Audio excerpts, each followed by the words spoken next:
नमस्कार प्यारे बच्चों, पिछले वाले वीडियो में हम लोगों ने एक क्वेश्चन डिस्कस किया था और वो क्वेश्चन ग्रिफिथ बुक से था।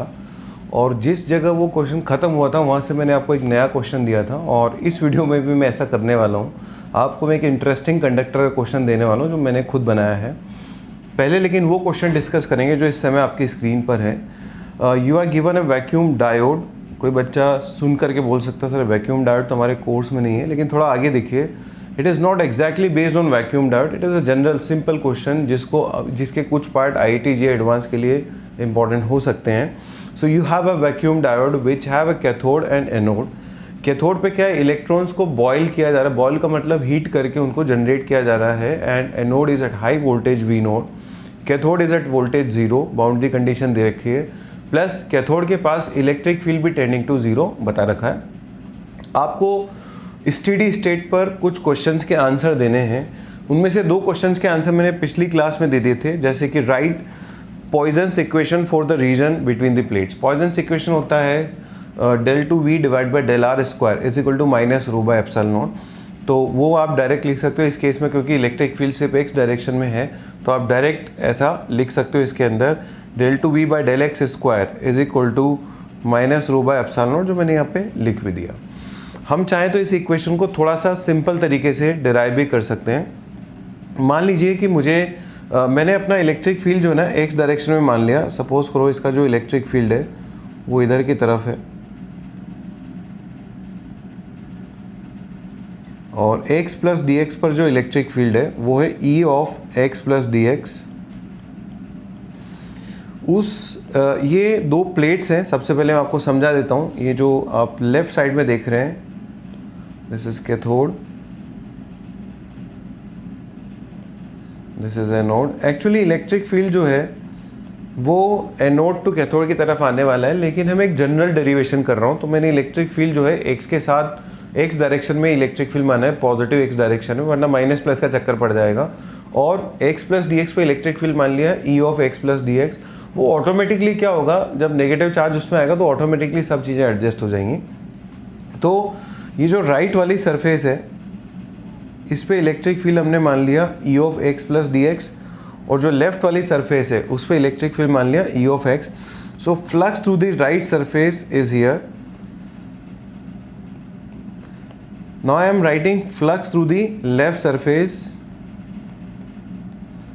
multiplying this by epsilon naught is equal to the charge in this elementary region। देखो बच्चों, जब स्टेडी स्टेट आ जाएगा तो जितना चार्ज लेफ्ट सरफेस से एंटर होगा उतने चार्ज राइट सरफेस से बाहर जाएगा। तो आप लोग ऐसा बोल सकते हो स्टेडी स्टेट में इसमें जो चार्ज होगा that will be constant, almost constant हो जाएगा। और मैंने इसको कंपेयर कर दिया dq से। dq is the elementary charge.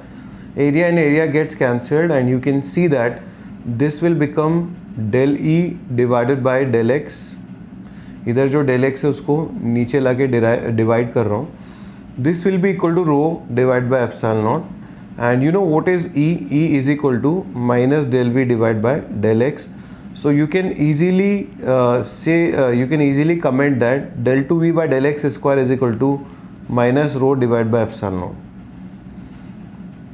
ठीक है, ये कोई एक तरह से आप ये कह सकते हो it is not a derivation of Poisson's equation. Poisson's equation का डेरिवेशन तो फ्रैक्शनल एलिमेंट्री चार्ज के ऊपर किया जाता है, एलिमेंट्री वॉल्यूम के ऊपर किया जाता है। ये तो मैंने एक ऐसी जनरल आपके लिए आपको शो करने के लिए कि देखो जो पॉइजन्स इक्वेशन है उसको हम अपने 12th के सिंपल मेथड से भी इस तरह की सिचुएशन में टेंटेटिवली डिराइव कर सकते। टेंटेटिवली डिराइव कर रहे हैं हम लोग, एक तरह से वेरीफाई कर रहे हैं, डिराइव नहीं कर रहे हैं, वेरीफाई कर रहे हैं। ठीक है बच्चों, अब आगे बढ़ते हैं, हम क्वेश्चन पे चलते हैं, क्योंकि ये बात तो मैंने पहले ही बता दी थी। You have to write the speed of electron as a function of x।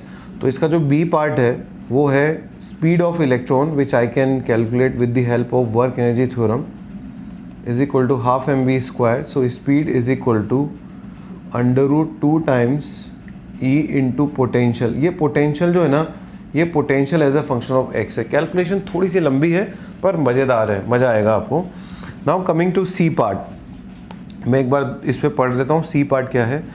C part ये है बच्चों की एक सेकेंड कहाँ गया यार, ये रहा C part. In the steady state I is independent of X, what then is the relation between rho charge density and velocity.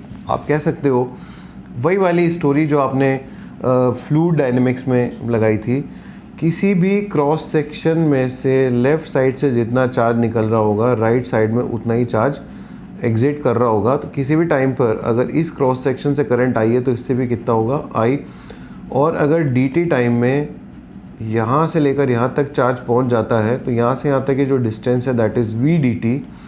So whatever charge is stored here rho as a function of x into a into dx, ये क्या है बच्चों, dt time में इस cross section को cross कर जाएगा। So the amount of charge which is crossing the right cross section of this element is rho a into dx because it is crossing in dt time। कैसे dt time में cross कर रहा है, क्योंकि कहीं इकट्ठा नहीं हो रहा, तो जो चार्ज लेफ्ट साइड से एंटर हो रहा है उसी समय राइट साइड से उतना ही चार्ज निकल रहा है। dt टाइम में लेफ्ट और राइट सरफेस के बीच का जो चार्ज है वो सारा राइट क्रॉस सेक्शन से क्रॉस हो जाएगा। तो दिस इज योर करंट। आपको इसको देखकर एक इक्वेशन याद आएगी, ऐसी इक्वेशन आपने कहीं देखी थी और वो देखी थी आपने फ्लूइड में। ये इस इक्वेशन को देखकर आपको कंटिन्यूटी इक्वेशन याद आएगी, A1V1 बराबर A2V2 that is rate of volume flow. उसको रो से मल्टीप्लाई कर दे तो क्या हो जाता था वो dm/dt। यहाँ क्या बन गया ये dq/dt। नाउ मूविंग फर्दर, अब अपने असली पार्ट आते हैं जो यहाँ है। Use the three results to obtain the differential equation V by eliminating this and this. Solve the equation, plot Vx and compare the potential without charge। ये D और E पार्ट है ना बच्चों, ये बहुत इंपॉर्टेंट है। और लास्ट में फिर F पार्ट, चाइल्ड लेम्योर्स लॉ। सबसे पहले मैं D पार्ट की तैयारी करता हूँ। मुझे चाहिए potential difference, potential as a function of x। तो मैं इसमें इस्तेमाल करने जा रहा हूँ del 2V by del X square is equal to minus rho divide by epsilon naught का। एक काम करता हूँ, del V by del X को मैं एक नया कांस्टेंट मान लेता हूँ z। एक नया वेरिएबल मान, नॉट कांस्टेंट सॉरी, वेरिएबल मान लेता हूँ z। So I can right, और मैं दोनों तरफ z से मल्टीप्लाई भी कर रहा हूँ। So this is z into D Z divide by D X and this is minus rho divide by epsilon naught into D V by D X. LHS में क्या है, ये जो del 2v by del X square है ना, इसको आप चाहो तो लिख सकते हो del z divide by del X. क्यों? क्योंकि del v by del X को मैंने क्या लिख दिया, z। Now you integrate both sides. एक सेकेंड, हाँ इंटीग्रेट कर सकते हो। कैसे इंटीग्रेट कर सकते हो, LHS में हो जाएगा z dz, RHS में हो जाएगा minus rho divide by epsilon naught into D V. Integrated from 0 to v where v इज potential as a function of x, and here you integrate it from 0, just a moment, 0 to z as a function of x. Now just think about it, why I put 0 limit in the LHS. It is given in the boundary condition that gradient of potential near the cathode is 0. So I am integrating it.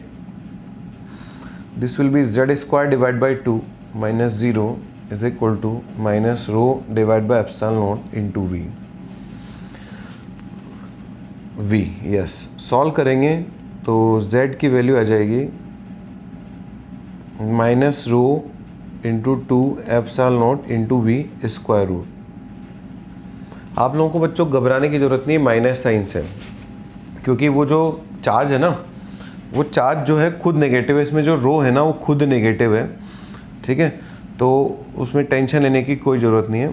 मैंने कोई minus plus की गड़बड़ तो नहीं कर दी, मैं एक बार just check कर लेता हूँ। एवरीथिंग इज़ परफेक्ट, ठीक है। थोड़ा सा आगे बढ़ते हैं। एक मैंने थोड़ी सी गड़बड़ कर दी सॉल्व करने में यार। मैंने क्या है, इस रो को कांस्टेंट मान लिया, जो कि एक मेरे से फंडामेंटल एरर होगी। तो मैं थोड़ा सा पीछे जा रहा हूँ और पीछे जा कर के इसको थोड़ा करेक्ट करूँगा। रुक जाओ,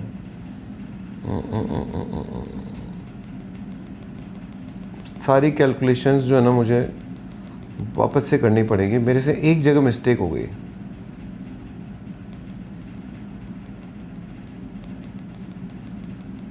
मैं बताता हूँ आपसे क्या मिस्टेक हुई।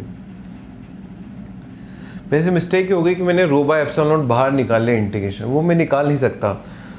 तो रो आई को लिख सकता हूँ रो ए इंटू वेलोसिटी, और जो वेलोसिटी है वो था ऊपर से निकाल सकते हैं वेलोसिटी हमने लिखी थी √2ev/m, वो था √2 times e into potential divide by m। एक छोटी सी गड़बड़, छोटी सी फ्लॉ में एरर सारा सवाल गड़बड़ कर देती। वो तो मुझे रियलाइज़ हुआ जब मैंने देखा कि यार आगे ये सॉल्व होने में दिक्कत हो रही है, क्योंकि rho as a function of x था और वो फंसा हुआ था उधर। तो मुझे क्या है, पोटेंशियल और एक्स में रिलेशन लाना है कैसे भी करके। बाद में जब पोटेंशियल और एक्स में रिलेशन आ जाएगा ना, तो रो और एक्स में रिलेशन भी निकाल लूँगा। तो चलो फाइनली देर आए दुरुस्त आए, हम लोग बच गए गड़बड़ करने से। So z dz and the limits are 0 to z as a function of x is equal to -1/ε0 and i which is constant, i तो कांस्टेंट है ना, और रो की जगह मुझे लिखना पड़ेगा डिवाइड बाय एरिया आएगा divide by square root of 2ev divided by m, square root के अंदर ही m, बहुत सारे स्क्वायर रूट लग गए, इनटू dv। अभी भी देखो बच्चों v as a function of x नहीं आया, अभी dv/dx और v फंसा हुआ है। तो पहले हम इसको सॉल्व करेंगे और फिर उसके बाद इसको थोड़ा सा और सिंप्लीफाई करेंगे। सो दिस इज, मैं काम करता हूँ इसको एक कांस्टेंट, इसको ऐसे लिख रहा हूँ, sum beta into v⁻⁻½ into dv। ये बिल्कुल स्टैंडर्ड सॉल्यूशन है जिसकी तरफ मैं जा रहा हूँ। जिन बच्चों को डिफरेंशियल इक्वेशन अच्छे से आती है वो इसको सेकंड ऑर्डर डिफरेंशियल इक्वेशन को और तरीके से भी सॉल्व कर सकते हैं। मेरे को जो सिंपल तरीका पता है उस तरीके का इस्तेमाल कर रहा हूँ। बीटा की वैल्यू मैंने साइड में लिख दी बच्चों, ये बीटा की वैल्यू है। कैपिटल V में ऑलरेडी ऊपर ले, capital V is the potential at any x। I am going to integrate it, दोनों तरफ इंटीग्रेट होगा 0 से लेकर v, ठीक है। इधर आएगा z² डिवाइड बाय 2 और इधर आएगा बच्चों beta v⁻⁻½ plus 1 divide by -½ plus 1। So this will be 2 times beta into square root of v, ठीक है। सॉल्व करते हैं तो ये z की वैल्यू आ जाएगी 4 टाइम्स बीटा, इसका भी बच्चों पावर ½ और v की पावर 1/4। देखो कितनी सारी कैलकुलेशंस इन्वॉल्व है। पहले 2 को राइट हैंड साइड पे लेके गया, मैंने कोई गड़बड़ तो नहीं कर दी, सब सही चल रहा है। So I can write del v divide by del x because z was del v by del x and my target was to find out v as a function of x, not del v by del x as a function of v. So again it is going in a loop of integration. This is equal to एक काम करते हैं, ये जो 4 beta two the power ½ है ना बच्चों, इसको कुछ लिख देते हैं गामा। तो ये हो गया गामा, ये हो गया बच्चों gamma into dx। You integrate it from 0 to v again. So it will be v⁻³ minus 1/4 plus 1 3/4 into 4/3 is equal to gamma into x। Limit लगेगी 0 से लेकर x। सो अल्टीमेटली पोटेंशियल आप निकाल चुके हो 3/4 into gamma to the power 4/3 into x to the power 4/3।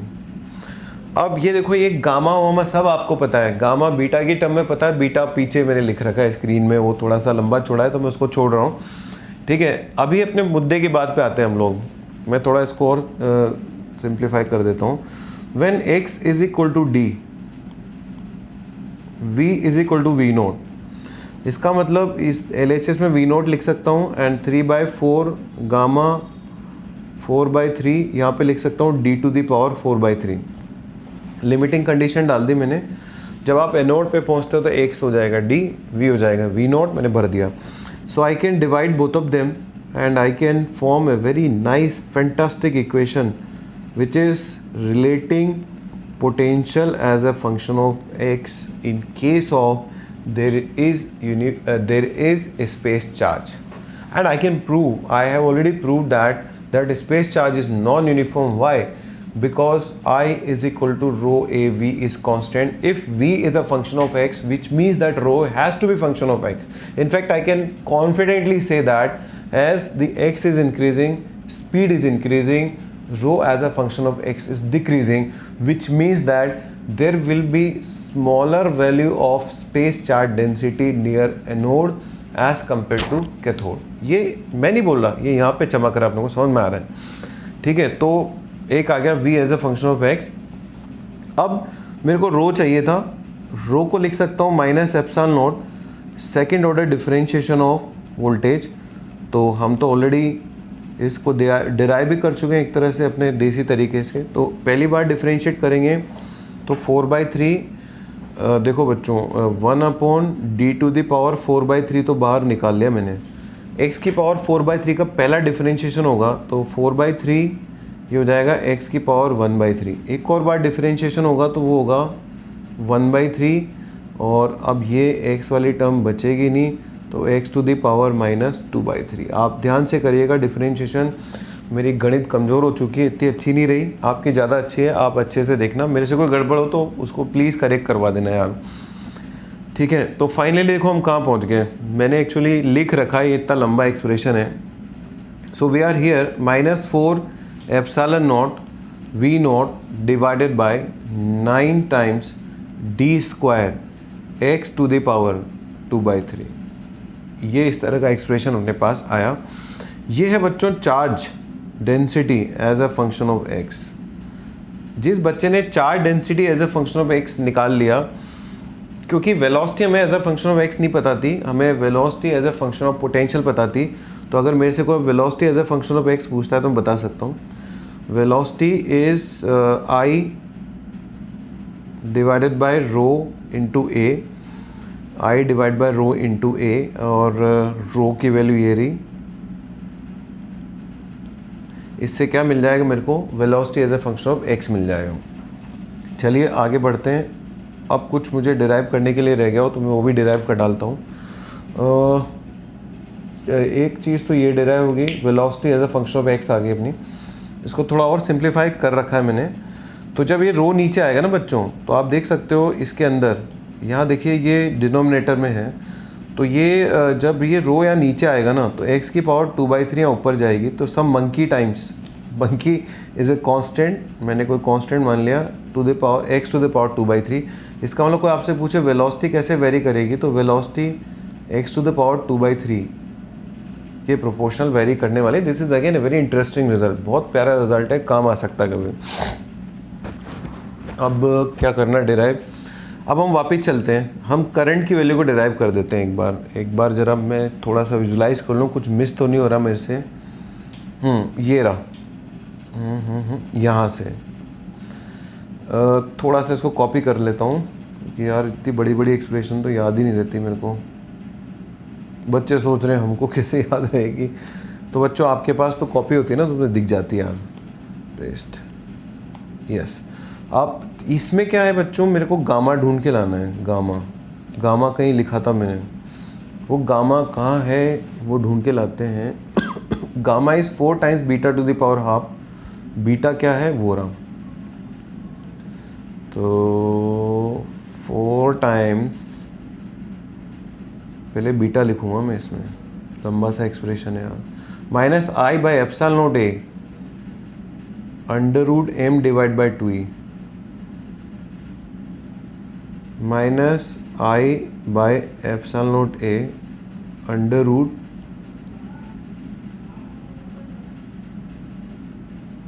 √m divide by 2e।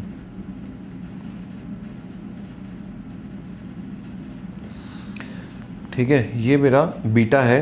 और जब मैं इसको यहाँ डालूंगा ना, बेसिकली जब इसको पूरा अंदर डालूंगा, इसके अंदर ये काफ़ी लंबी कैलकुलेशन है, तो चिंता मत करो, ये स्क्वायर रूट है, उसके बाद उसकी पावर 4/3, इसका मतलब 2 बार स्क्वायर होगा। ये बनने वाला है, जब गामा की वैल्यू डलेगी तो ये बनने वाला है 8i²। अगर मैंने इसको लिखा नहीं होता ना तो मेरे को 10 मिनट और लगते हैं इसको सॉल्व करने में। Divide by 32 epsilon square a² into d⁴ 4/3 v0।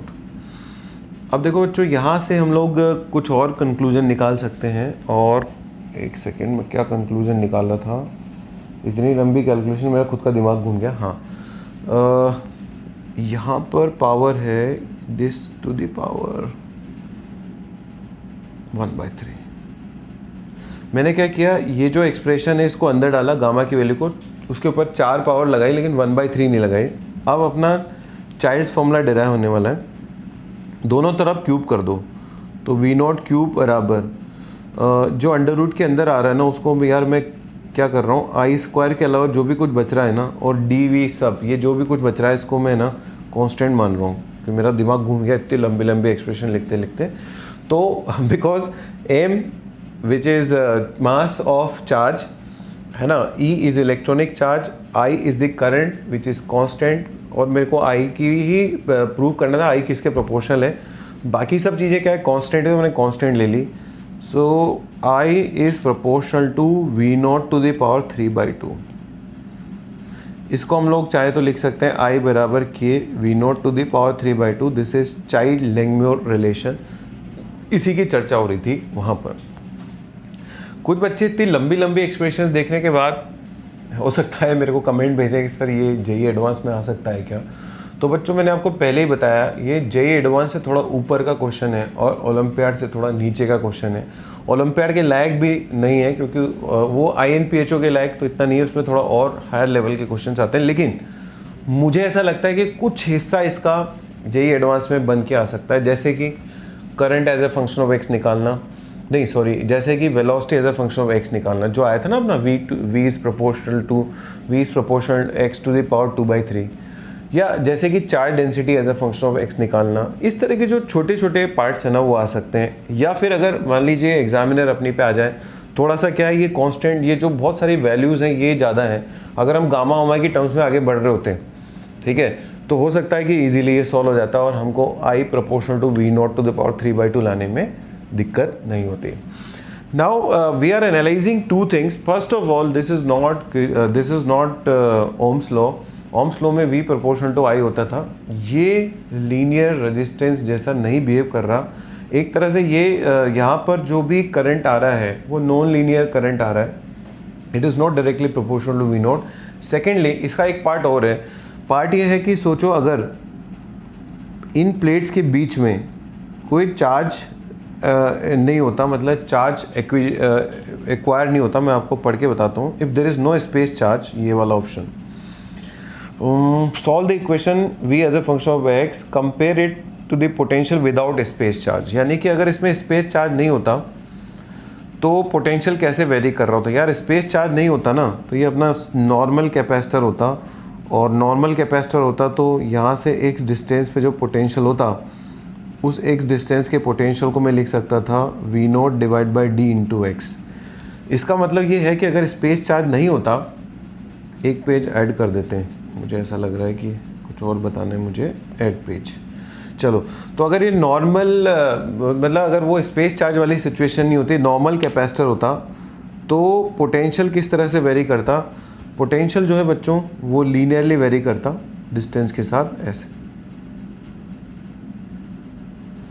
ये कौन सी सिचुएशन है, ये without space charge. With space charge potential कैसे वेरी कर रहा है, ऐसे। ये विद स्पेस चार्ज, ये विदाउट स्पेस चार्ज। ये है v as a function of x। v means potential. तो ये बड़े दिनों से मैं कोशिश कर रहा था कि एक क्वेश्चन आपके सामने लेकर के आऊँ। हो सकता है कि कोई एग्जॉटिक थ्योरी पे कभी कुछ क्वेश्चन बन जाए, जेई एडवांस में कॉम्प्रहेंशंस आ जाते हैं। जैसे कुछ वर्षों पहले कोरियोलिस फोर्स पे एक कॉम्प्रहेंशन आ गया, उसके कुछ वर्षों पहले एक क्वेश्चन आया था जिसमें इसी तरह से चार्ज बॉल्स थी, एक ऊपर नेगेटिव वोल्टेज पे एक प्लेट रखी थी, नीचे पॉजिटिव वोल्टेज पे रखी थी। वो जो बॉल्स थी छोटी छोटी कंडक्टिंग बॉल्स थी, तो इधर से इधर ऑसिलेट हो रही थी। वो मुझे उस क्वेश्चन को देखकर इसी की याद आई थी उस समय, क्योंकि ये क्वेश्चन मैं कभी कर चुका था कॉलेज में। एनीवेज आगे बढ़ते हैं, आगे बढ़ना ही लाइफ है। एक क्वेश्चन मैंने बनाया आपके लिए, ये क्वेश्चन इस समय आप स्क्रीन पर देख रहे हो। You have a conducting sphere. This is a conducting sphere, hollow conducting sphere, and a charge q naught is placed at the center of hollow conducting sphere. Radius of the conductor is r, and there is a charge q, excess charge q on the conductor. There is a point charge q which is placed at at point A. You can see in the diagram. Okay, C से लेकर ए तक की दूरी यदि आपको लिखनी हो तो उसको सी ए लिख सकते हो. ओके, मैंने कुछ क्वेश्चन पूछे. पहला, force on q naught due to q. Q naught पर क्यू का फोर्स. क्यू नॉट कहाँ रखा है बच्चों? कंडक्टर के सेंटर पे, उस पर क्यू का force. Force on q naught due to charge on outer surface of sphere. Outer surface का क्यू नॉट पे फोर्स बताओ. Force on q naught due to all the charges. सारे चार्जेस, सारे चार्ज मतलब जब आप क्यू नोट रखेंगे तो अंदर वाले सरफेस पे इंड्यूस होगा, बाहर वाले पे इंड्यूस होगा, बाहर एक चार्ज और पड़ा हुआ है, तो सभी का मिला के net force. Then force on q which is place outside the conductor due to q naught. Force on q due to inner sphere, surface of the sphere, जो स्फीयर का अंदर वाला सरफेस पे चार्ज है इंड्यूस वाला, उसकी वजह से क्यू पे फोर्स. अब एक लास्ट सवाल, अगर क्यू चार्ज, जो कि ये स्फीयर यहाँ पे एक चार्ज, अगर क्यू चार्ज राइट साइड में मूव करना स्टार्ट कर दे तो आपको बताना है क्यू नॉट कैसे रिएक्ट करेगा. What will be the reaction of Q not. क्या क्यू नॉट राइट साइड में भागेगा? क्या क्यू नॉट लेफ्ट साइड में भागेगा? क्या क्यू नॉट वहीं पड़ा रहेगा? आप अज्यूम कर सकते हैं Q not and Q R on the same horizontal line. मैं इस क्वेश्चन का पीपीटी भी बना सकता था और स्फीयर भी बना सकता था, पॉइंट चार्ज को चलता भी दिखा सकता था, पर बच्चों मेरा ही मानना है कि ये सब शौक शाह से काम नहीं होता, काम होता है कॉन्सेप्ट से. अगर आपके कॉन्सेप्ट मजबूत होंगे तो इसका जवाब आपका बिल्कुल करेक्ट आएगा. इस क्वेश्चन को सॉल्व करिए, आंसर्स को कमेंट बॉक्स में लिखिए. नहीं लिखो तो कोई बात नहीं, हो सकता आप लिख नहीं पा रहे हो, आंसर को अपने पास रखो और मैं उस क्वेश्चन का जवाब आपको दूंगा अगले वीडियो में. लेकिन एक इम्पॉर्टेंट बात, जो बच्चे इस साल IIT एडवांस देने वाले हैं उनके लिए 30 तारीख को, 30 मई को रात को 9 बजे मैंने एक लाइव सेशन रखा है बच्चों. और वो जो लाइव सेशन होगा, उस लाइव सेशन में हम लोग डिस्कस करेंगे कि किस तरह से फिजिक्स की तैयारी की जाए आने वाले 50 दिनों में. सिर्फ फिजिक्स ओरिएंटेड होगा. और उसके अलावा मैं कुछ लाइव सेशंस लेना चाह रहा हूँ जिसमें मैं डायरेक्ट क्विज़ लूँगा, और वो क्विज़ होंगी स्पेशली उन टॉपिक्स पे बेस्ड जो कि जेई मेन में ख़ास तौर पे अलग से पूछे जाते हैं. जेई मेन स्पेसिफिक टॉपिक्स के क्विज़ मैं बच्चों की मदद करने के लिए लेना चाह रहा हूँ. तो वो मैं 30 तारीख को आपको बताऊँगा कि वो क्विज़ मैं कब लेने वाला हूँ. Till then, good luck, enjoy, have fun. ईश्वर सब अच्छा करेगा, सब चीज़ें अच्छी होंगी. बहुत जल्दी आप लोगों का एग्ज़ाम होगा, अच्छे कॉलेजेस में आप जाएंगे और ये जो कोरोना वगैरह है, ये सब मुसीबतों से आप सब छुटकारा मिलेगा. हम सब वापस से उसी तरह की नॉर्मल लाइफ जिएंगे जिस तरह की जीते आ रहे हैं. Thank you.